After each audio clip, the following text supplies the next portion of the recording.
মুরলির তারিখ ৫ই জানুয়ারি ২০২৪। ওম শান্তি। মধুবন থেকে বাপদাদা বলছেন, মিষ্টি বাচ্চারা, বাবার মতন আধ্যাত্মিক, রুহানি টিচার হও। বাবার কাছে যা কিছু পড়েছ সেসব অন্যদের পড়াও। যদি ধারণা হয়েছে তবে কাউকে বুঝিয়ে দেখাও। প্রশ্ন, কোন বিষয়ে বাবার অটল নিশ্চয় আছে? বাচ্চাদেরও সেই কথায় অটল হতে হবে। উত্তর, ড্রামার উপরে বাবার অটল নিশ্চয় আছে।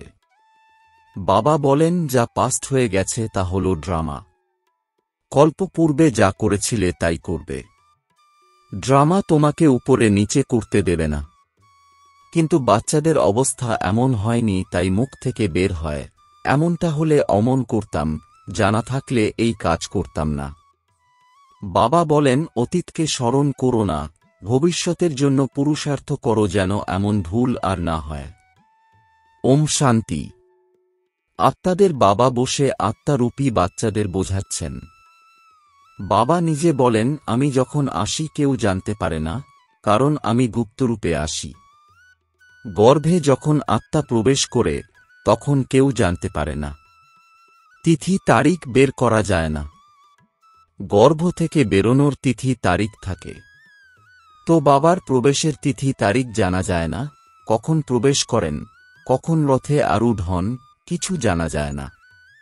তিনি যখন কাউকে দেখতেন তখন সে নেশায় চলে যেত। বুঝতে পারত কিছু প্রবেশ করেছে বা কোনো শক্তি এসেছে। শক্তি কোথা থেকে এসেছে? আমি বিশেষ কোনো জপতপ্ত করিনি। একেই বলা হয় গুপ্ত। তিথি তারিখ কিছু নেই। সূক্ষ্ম লোকের অর্থাৎ বতনের স্থাপনা কখন হয় সেও বলা যায় না।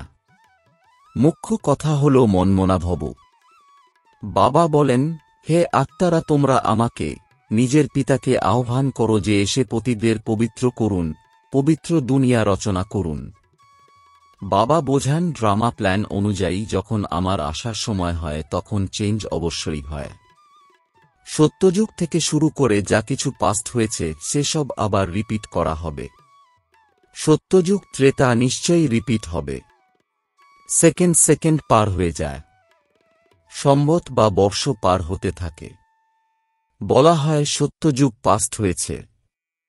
দেখতে পাইনি তো। বাবা বুঝিয়েছেন, তোমরা পার করেছ। তোমরাই সবার প্রথমে আমার থেকে দূরে গেছ। সুতরাং এই কথাটিতে বিশেষ মনোযোগ দিতে হবে। আমরা কিভাবে ৮৪ জন্ম নিয়েছি যে পুনরায় হুবহু নিতে হবে, অর্থাৎ দুঃখ এবং সুখের পার্ট প্লে করতে হবে। সত্যযুগে থাকে সুখ। বাড়ি যখন পুরানো হয় তখন কোথাও ছাদ দিয়ে জল পড়তে থাকে, কোথাও আরও কিছু হয়। তখন এই চিন্তা হয় মেরামত করতে হবে। যখন অনেক পুরানো হয়ে যায় তখন ধরে নেওয়া হয় বাড়িটা আর থাকার জন্য উপযুক্ত নয়। নতুন দুনিয়ার জন্য এমন বলা হবে না। এখন তোমরা নতুন দুনিয়ায় চলার যোগ্য হও। প্রতিটি বস্তু প্রথমে নতুন পরে পুরানো হয়। এখন বাচ্চারা তোমাদের এইসব কথা ভাবনাতে চলতে থাকে আর কেউ তো এই সব কথা বুঝতে পারবে না। গীতা, রামায়ণ ইত্যাদি শোনাতে থাকে, তাতেই তারা বিজি থাকে। আমি তো এই সব কাজেই বিজি ছিলাম। এখন বাবা কত বুদ্ধিমান বানাচ্ছেন। বাবা বলেন, বাচ্চারা, এখন এই পুরানো দুনিয়া শেষ হবে, এখন নতুন দুনিয়ায় যেতে হবে। এমন নয় সবাই যাবে, সবাই মুক্তিধামে বসে থাকবে এমনও নিয়ম নেই। প্রলয় হয়ে যাবে। তোমরা জানো এ হল পুরানো দুনিয়া আর নতুন দুনিয়ার হল অত্যন্ত কল্যাণকারী সঙ্গম যুগ। এখন চেঞ্জ হবে, তারপরে শান্তিধামে যাবে। সেখানে সুখ অনুভূতিরও কোনো ব্যাপার নেই। বলা হয়ে থাকে, যজ্ঞে যে বিঘ্ন আসে সেসব তো আসবেই, পরের কল্পেও আসতে থাকবে। তোমরা এখন পাকা মজবুত হয়ে গেছ। এই স্থাপনা বিনাশ কোনো ছোটখাটো কাজ নয়। বিঘ্ন কোন বিষয়ে আসে? বাবা বলেন, কাম হল মহাশত্রু, এই নিয়েই অত্যাচার হয়। দ্রৌপদীর কথা আছে না? ব্রহ্মচর্য নিয়েই সমস্ত খিটখিট। শতপ্রধান থেকে তমপ্রধান নিশ্চয়ই হতে হবে। সিঁড়ি নামতে হবে, পুরানো দুনিয়া হবে নিশ্চয়ই। এইসব কথা তোমরাই বুঝতে পারো এবং স্মরণও করো, এবং ঈশ্বরীয় পাঠ পড়তেও হবে, পড়াতেও হবে, টিচার হতে হবে। নলেজ অবশ্যই বুদ্ধিতে আছে, তবেই পড়াশোনা করে টিচার হয়। তারপরে টিচারের কাছে পড়ে যারা বুদ্ধিমান হয় গভর্নমেন্ট তাদের উত্তীর্ণ করে।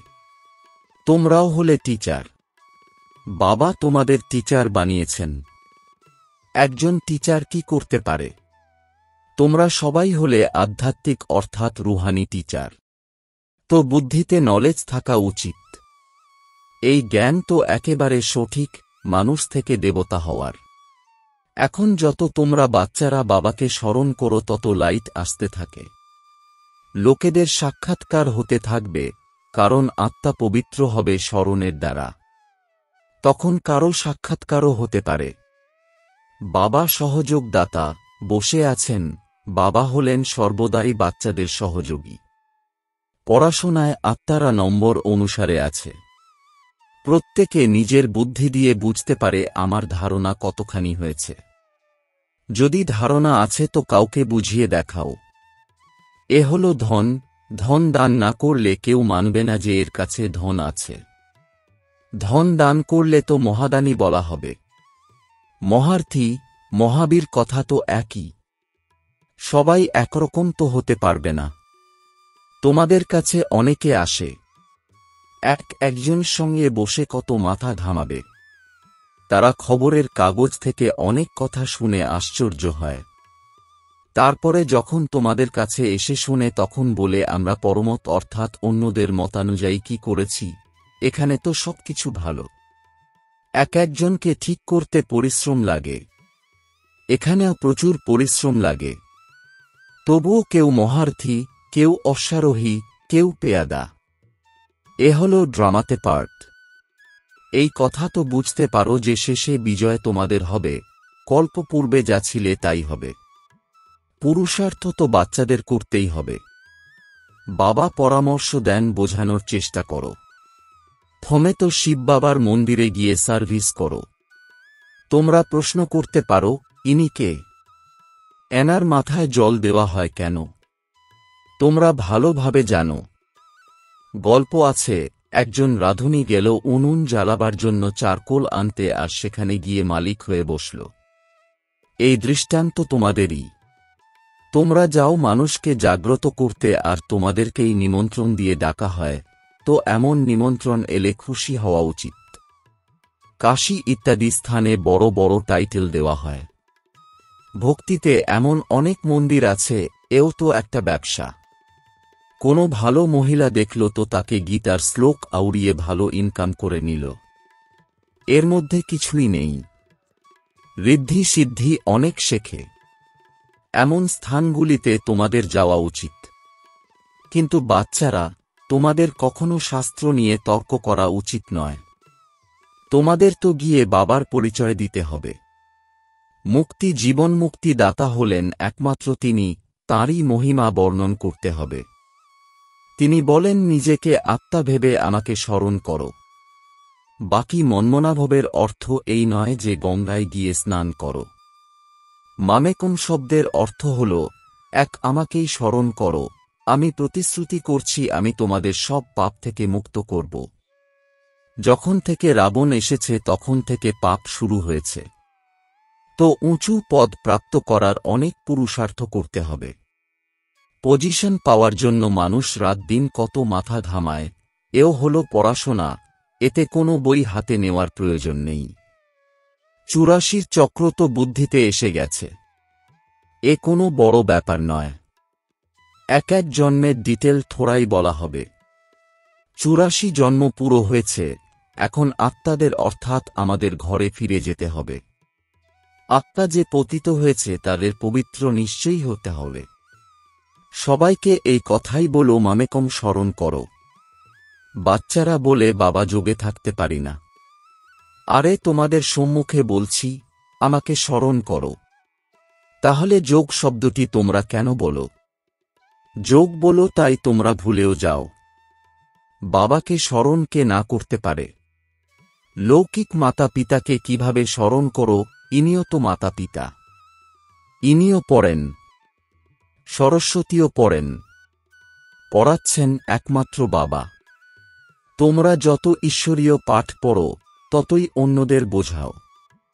বাবা বলেন, শাস্ত্র পড়ে জপ তপ করে আমাকে পাবে না, তাহলে লাভ কি? সিঁড়ি তো নামতেই থাকো। তোমাদের কোনো শত্রু নেই। তবুও তোমাদের বোঝানো হয় যে পাপ ও পুণ্য কিভাবে জমা হয়। রাবণ রাজ্য হওয়ার পরেই তোমরা পাপ করা শুরু করেছ। এমনও বাচ্চারা আছে যাদের নতুন দুনিয়া, পুরানো দুনিয়া কি তারা বিষয়টি বোঝাতে পারে না। এখন বাবা বলছেন, অসীম জগতের বাবাকে স্মরণ করো, তিনি হলেন পতিতপাবন। বাকি তোমাদের কোথাও যাওয়ার দরকার নেই। ভক্তি মার্গে পা দুটি সদা ঘরের বাইরে থাকত। স্বামী স্ত্রীকে বলে, কৃষ্ণের ছবি তো ঘরেও আছে, তাহলে বাইরে কেন যাও? কি তফাৎ আছে? স্বামী হল পরমেশ্বর, তবু তার কথাও শোনে না। ভক্তি মার্গে অনেক দূরে দূরে উঁচু মন্দির নির্মাণ করে, যাতে মানুষের মনে ভাব আসে। তোমরা বোঝাও মন্দিরে কত ধাক্কা খায়। এ হল এক রকমের রীতি। শিব কাশীতে তীর্থ করতে যায়, কিন্তু প্রাপ্তি কিছুই হয় না। এখন তোমরা তো বাবার শ্রীমত প্রাপ্ত করো, তোমাদের কোথাও যেতে হবে না। স্বামীর স্বামী পরমেশ্বর বাস্তবে হলেন একমাত্র তিনি। যাকে তোমার স্বামী, কাকা, মামা সকলেই স্মরণ করে, তিনি হলেন পতি পরমেশ্বর বা পিতা পরমেশ্বর। তিনি তোমাদের বলেন, মামেকুম, অর্থাৎ একমাত্র আমাকেই স্মরণ করো, তো তোমাদের বিকর্ম বিনাশ হবে। তোমাদের জ্যোতি এখন জাগ্রত হচ্ছে, তো তোমাদের দ্বারা মানুষ আলো দেখতে পায়। তাই বাচ্চাদের নামও খ্যাত হওয়া উচিত। বাবা বাচ্চাদের নাম বিখ্যাত করেন, তাই না? সুদেশ বাচ্চি সুন্দর বোঝায়, তীক্ষ্ণ বুদ্ধির অধিকারী। পুরুষার্থ খুব ভালো করেছে, তাই পুরানোদের থেকেও এগিয়ে গেছে। এতেও বেশি পুরুষার্থ করে এগিয়ে যাবে। সমস্ত কিছু নির্ভর করছে পুরুষার্থের উপরে। হতাশ হওয়া উচিত নয়। পরে আসলেও সেকেন্ডে জীবন মুক্তি প্রাপ্ত করতে পারে। দিন দিন অনেকে এমন আসতে থাকবে। ড্রামাতে তোমাদের বিজয়ের পার্ট তো আছেই, বিঘ্ন আসবেই। অন্য সৎসঙ্গে এমন বিঘ্ন আসে না। এখানে বিকার নিয়েই হাঙ্গামা হয়। কথিত আছে, অমৃত ছেড়ে বিষ কেন খাও? জ্ঞানের দ্বারা এক দেবী দেবতা ধর্মের স্থাপনা হয়ে যায়। সত্যযুগে রাবণ রাজ্য হতে পারে না। কত পরিষ্কার করে বোঝানো হয়েছে। রাম রাজ্যের পাশেই রাবণ রাজ্য দেখানো হয়েছে। তোমরা টাইমও দেখাও। এই হল সঙ্গম। দুনিয়া বদলাচ্ছে। স্থাপনা, পালন এবং বিনাশ করান একমাত্র বাবা। এ হল খুব সহজ, কিন্তু ধারণা পুরো হয় না এবং সব কথা স্মরণে থাকে, বাকি জ্ঞান ও যোগ ভুলে যায়। তোমরা হলে উঁচুর থেকেও উঁচু ভগবানের সন্তান। দিন দিন তোমরা সলভেন্ট অর্থাৎ সমৃদ্ধ হতে থাকো। ধন প্রাপ্ত হয়, তাই না? খরচও হতে থাকে। বাবা বলেন, খাজানা ভরতে থাকবে। কল্পপূর্বের মতন তোমরা খরচ করবে। ড্রামা কম বেশি করতে দেবে না। ড্রামার উপরে বাবার অটল নিশ্চয় আছে। যা পাস্ট হয়েছে সব ড্রামা। এমন বলা উচিত নয়, যদি এমন হতো এমন করতাম না। এখন সেই অবস্থা আসেনি। কিছু কিছু মুখ থেকে বেরিয়ে যায়, পরে ফিল হয়। বাবা বলেন, অতীতকে স্মরণ করো না, ভবিষ্যতের জন্য পুরুষার্থ করো যে এমন ভুল যেন পুনরায় না হয়। তাই বাবা বলেন, চার্ট লেখো, এতে অনেক কল্যাণ আছে। বাবা এক ব্যক্তিকে দেখেছিলেন যে নিজের সম্পূর্ণ জীবন কাহিনী লিখছিলেন, ভেবেছিলেন বাচ্চারা তার থেকে শিখবে। এখানে তো শ্রীমত অনুসারে চললেই কল্যাণ। এখানে মিথ্যা চলতে পারে না। নারদের দৃষ্টান্ত আছে। চার্টের দ্বারা অনেক লাভ হয়। বাবা আদেশ করেন, তো বাচ্চাদের সেই আদেশ অনুযায়ী চলা উচিত। আচ্ছা, মিষ্টি মিষ্টি প্রশিক্ষার্থী বাচ্চাদের মাতাপিতা বাপদাদার স্মরণসহ স্নেহসুমন আর সুপ্রভাত। আত্মিক পিতার আত্মিক বাচ্চাদেরকে জানাচ্ছি নমস্কার। ধারণার জন্যে মুখ্য সার: এক, জ্ঞান ধারণ করে অন্যদের বোঝাতে হবে। জ্ঞান ধন দান করে মহাদানী হতে হবে। কারোর সঙ্গে শাস্ত্র নিয়ে তর্ক না করে বাবার প্রকৃত সত্য পরিচয় দিতে হবে। 2, তোমাদের অতীতের কথা নিয়ে চিন্তন করতে হবে না। এমন পুরুষার্থ করতে হবে যাতে পুনরায় যেন আর ভুল না হয়। নিজের সত্য প্রকৃত চার্ট রাখতে হবে। বরদান: যোগের দ্বারা উচ্চস্থিতির অনুভবকারী ডবল লাইট ফরিস্তা ভব। এর বিস্তার: তোমরা রাজযোগী বাচ্চারা যোগে উচ্চস্থিতির অনুভব করে থাকো, হঠযোগী আবার শরীরকে উপরে উঠায়। তোমরা যেখানেই থাকো না কেন উচ্চ স্থিতিতে থাকো, সেই জন্য বলা হয় যোগী উচ্চে থাকে। তোমাদের মনের স্থিতির স্থান হল উচ্চ, কারণ তোমরা ডবল লাইট হয়ে গেছ। এমনিতেও বলা হয় যে ফরিস্তাদের পা ধরণীতে থাকে না। ফরিস্তা অর্থাৎ যার বুদ্ধিরূপী পা ধরণীতে থাকবে না, দেহ বোধে থাকবে না। পুরানো দুনিয়ার প্রতি কোনো আকর্ষণ যেন না থাকে। স্লোগান: এখন দুয়ার অর্থাৎ আশীর্বাদ খাতাকে সম্পন্ন বানিয়ে তোলো, তবে তোমাদের চিত্রের দ্বারা সকলের অনেক জন্মের আশীর্বাদ প্রাপ্ত হতে থাকবে। ওম শান্তি।